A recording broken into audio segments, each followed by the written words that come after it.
രാവിലെ അത്രയും സമയം ഉണ്ടായിട്ട് ഞാനും ഉമ്മച്ചിയും കൂടിയും ഉച്ചക്ക് നട്ടമരിക്കണ വെയിലത്ത് മേപ്പാടി ഫാമിലി പോവാണ് ഗെയ്സ്. എന്തിനാണെന്ന് ചോദിച്ചാൽ ഉമ്മാക്കൊരു ചുരിദാർ എടുക്കാനാണ്.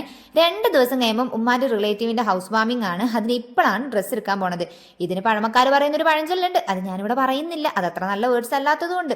കളക്ഷൻസ് എന്ന് പറയാനൊന്നും ഒന്നുമില്ല ഗൈസ്, ഇവിടെ അങ്ങനെ വലുതായിട്ടൊന്നും കാണുന്നുമില്ല. പിന്നെ വലിയ തിരക്കില്ലായിരുന്നു. ഇയാളാണെങ്കിൽ കുറെ നേരമായിട്ട് ഫോണിൽ തന്നെ എന്നൊരു നോക്കുപോലും നോക്കണില്ല. പിന്നെ അവസാനം വെച്ചത് ഈ ഒരു ചുരിദാർ എടുത്തു. എനിക്ക് നന്നായിട്ട് ഇഷ്ടപ്പെട്ടു ഗൈസ്. നല്ലൊരു റെഡ് കളറാണ്. ഉമ്മാക്ക് റെഡ് ഭയങ്കര ഇഷ്ടമാണ്, പക്ഷെ ഒറ്റ റെഡ് ചുരിദാറും ഇല്ല. അങ്ങനെ തിരിച്ചിറങ്ങിയപ്പോഴേക്കും നല്ല മഴ പെയ്യാൻ തുടങ്ങിയിട്ടുണ്ടായിരുന്നു. നേരെ ഒരു ഫ്രൂട്ട്സ് കടയിൽ കയറി കുറച്ച് ഫ്രൂട്ട്സും ക്യാരറ്റൊക്കെ വാങ്ങി ഞാൻ ചായ കൂടി നിർത്തുകയാണ് ഗൈസ്. ഞാൻ ഇനി മുതൽ ജ്യൂസാണ് കുടിക്കുന്നത്.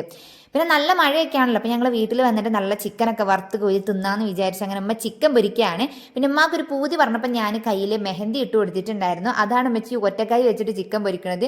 അതോടെ കുടുങ്ങിയത് മുഴുവൻ ഞാനാണ്. ഉള്ളി അരിയാനും പാത്രം എടുക്കാനും ഒക്കെ ഇന്നെ തന്നെ വിളിക്കും. അപ്പോൾ മൈലാഞ്ചി എങ്ങനെ ഉണ്ടെന്ന് പറയണേ. ഇത്രേ ഉള്ളൂ. ബൈ.